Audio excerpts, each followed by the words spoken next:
Presbítero Fábio, bloco passado nós concluímos falando um pouco da participação e da opinião do Karl Marx sobre as questões eclesiásticas e religiosas, mas a gente pensa e sabe também que, do ponto de vista histórico, pessoas importantes, grandes personalidades, também deram as suas opiniões sobre a igreja, e algumas importantes, como, por exemplo, o Max Weber, que falou coisas boas acerca da construção histórica e da construção educacional, da formação do cristão.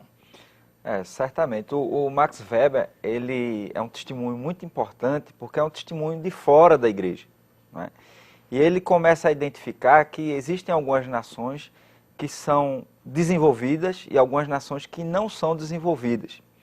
E, diferentemente do caminho que Marx percorreu, a questão do desenvolvimento econômico através da relação de produção e trabalho, ele começa a identificar, então, que o desenvolvimento econômico de algumas nações, e social e intelectual, se dá também por conta da influência do protestantismo.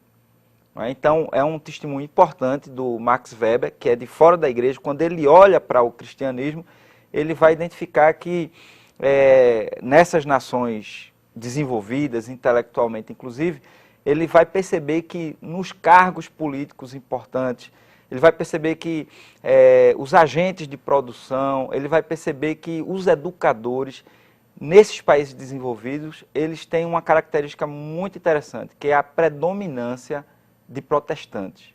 Ô, professor Cláudio, a gente vê uma herança dessa, um testemunho importante, relevante como esse, em contraste a isso, nós nos deparamos com a falta de conhecimento absurda de parte da igreja da sua herança histórica. E a gente pensa, por exemplo, será que isso não é resultado também um pouco desse binômio, dessa crise, desse antagonismo entre oralidade e leitura, entre a herança oral e a herança de leitura que a igreja tem? Sem dúvida, pastor. Vejam, numa época dessa eu estava estudando sobre a Reforma e lia um autor que, tratando da produção bibliográfica de Lutero depois de sua conversão, ele dava um número impressionante. Lutero produzia um livro a cada 15 dias durante 30 anos depois de sua conversão até a sua morte. Um livro a cada 15 dias? Um a cada 15 dias, durante 30 anos. A Reforma foi um fenômeno absolutamente da palavra escrita.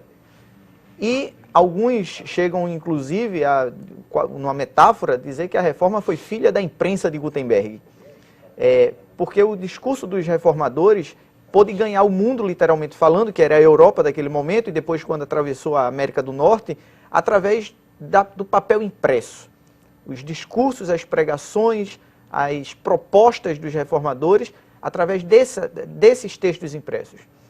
No nosso país... É interessante, professor, que até quando se fala da espiritualidade, da graça de Deus vinda pelo ouvir, mas é ouvir a palavra de Deus. Ouvir a palavra de Deus, exatamente. Ouvir a palavra de Deus. E no caso, ouvir a palavra de Deus implica em alguém que está lendo a palavra de Deus. Alguém está lendo a palavra de Deus e o outro está ouvindo essa palavra de Deus. Então o senhor entende que esse abandono da leitura tem repercutido negativamente? Tem sobre um aspecto particular ao Brasil.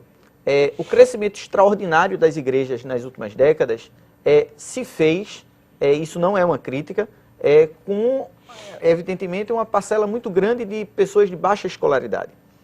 Há um aspecto positivo, que essas pessoas, quando chegam na igreja, o reverendo Roberto já falou, o Fábio também, há um despertamento para o estudo, há uma descoberta da importância de se dedicar à leitura, de aprender a ler. E são inúmeros os belíssimos testemunhos que se ouve de irmãozinhos que entraram na igreja analfabetos e aprenderam a ler lendo a Bíblia.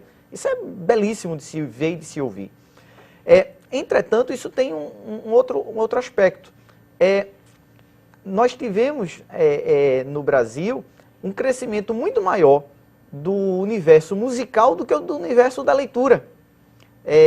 O mundo da música gospel, e era natural que esse universo da produção da música gospel crescesse por conta dos membros, do próprio crescimento dos membros da igreja, mas o predomínio de uma cultura musical e de uma cultura da palavra apenas falada, em detrimento da leitura da Bíblia, e às vezes da leitura da própria Bíblia, e de outros textos vinculados à compreensão da sua igreja, da história de sua igreja, da história do passado da sua denominação, tem provocado às vezes... Mas deixa eu provocar um pouquinho o senhor. Essa música que é cantada e festejada, ela não é a Bíblia cantada, não é a Bíblia declamada? Às vezes não. Às vezes não. Às vezes não. Na maioria das vezes não, né? E aí uma questão que eu também ia colocando é que essa superficialidade da abordagem, ela leva, muitas vezes, a desvios doutrinários sérios. Por exemplo, uma questão doutrinária que é central à fé protestante, desde e central à Bíblia, não é a fé protestante, é central à Bíblia. É a salvação pela graça, é a soberania de Deus, nós não dependermos de nenhum intermediário para termos acesso a Deus, e de que essa salvação se dá de uma única vez. A fatura é liquidada foi liquidada de uma vez só, por Cristo. E muitas vezes você escuta músicas, hinos, nossos adolescentes, nossos jovens empolgados com certos, não vou entrar aqui em nomes. Dos grupos musicais, esses cantores. E que quando você para ouvir a letra, você tem um cuidado de sentar e ouvir a letra com um pouco mais de atenção, você fica estarrecido diante de algumas... É importante ter o referencial escrito para ter esse patamar, né? Perfeitamente. Reverendo Zé Roberto, e aí, pensando aqui também, a gente perguntaria o seguinte, mas essa divisão do sagrado com o profano, de alguma forma, tem contribuído para esse abandono da leitura, para esses desvios doutrinários, para essa falta de busca do conhecimento, do saber? Infelizmente, é essa dicotomia entre o que seria sagrado e o que seria secular. Mas aqui, relembrando mais uma vez um dos reformadores, João Calvino, que agora no dia 12 de julho foi comemorado seus 500 anos do seu nascimento, a Calvino lembrava bem, dizendo que para o cristão nada é secular, tudo é sagrado, estimulando exatamente o cristão onde dependesse do local em que ele estivesse, a circunstância que estivesse vivendo, ele deveria glorificar o nome de Deus. E quem vai lembrar muito bem isso é exatamente um dos primeiros ministros da Holanda, o Abraham Kuyper, no seu livro Calvinismo, ele vai tratar dessa questão, mostrando que calvinismo não é um conjunto de doutrinas para ser memorizado, mas é um estilo de vida. Ou seja, o jovem, ele deve não só viver uma vida santa que agrade a Deus dentro da igreja, mas dentro da universidade, no seu trabalho, e procurar ser o melhor. Não ser o melhor para se orgulhar de ser o melhor, mas ser o melhor para glorificar o nome de Deus. E interessante, reverendo Roberval, essa discussão em relação a esse resgate da valorização da intelectualidade que se dá desde a chegada dos protestantes aqui no Brasil. Agora, por que, desculpa a intervenção, reverendo Zé Roberto, por que a gente se depara com alguns líderes religiosos, algumas igrejas, que tem receio de mandar seus jovens para a universidade? E aí eles mostram dados estatísticos aqui, pastor. Tinha 10 jovens que foram para a universidade, 8 estão desviados. O que acontece isso? Pois é. Infelizmente, eu acho que as coisas não só se dava em relação à preocupação ao jovem ir para a universidade, mas até para o próprio seminário. O senhor lembra muito bem disso, em que um jovem vocacionado, quando sentia a vontade de Deus para ir para o seminário, já dizia-se isso, se ele for para o seminário e voltar lá de lá crente, já foi um grande sucesso. Pois né? é. E aí, presbítero Fábio, pegando aqui a vocação pastoral, será que a igreja não tem meia culpa, digamos assim, porque todo menino, menina, meio talentosos, a gente quer encaminhar para o ministério.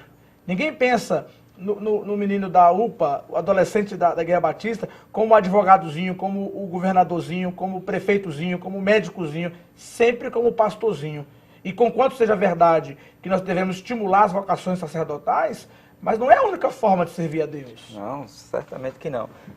A igreja acaba se tornando, e está se tornando hoje em dia, um gueto, né? Um mundinho à parte, onde as pessoas vivem ali como um fim em si mesmo. Mas você vai perceber que, por exemplo, então, o pastor Zé Roberto está falando a questão do calvinismo. O calvinismo, ele ensina que isso aí deve ser uma coisa muito ampla. Não é? Aonde tiver um servo de Deus, ele deve contribuir para a sociedade dentro daquela área. Se ele buscar excelência. Buscar excelência. Se ele é um médico, ele deve ser um médico servo de Deus. Se ele é um advogado servo de Deus. por conta disso que o protestantismo, no passado, aquele pelo qual Max Weber lança o seu olhar, contribuía tanto para a sociedade.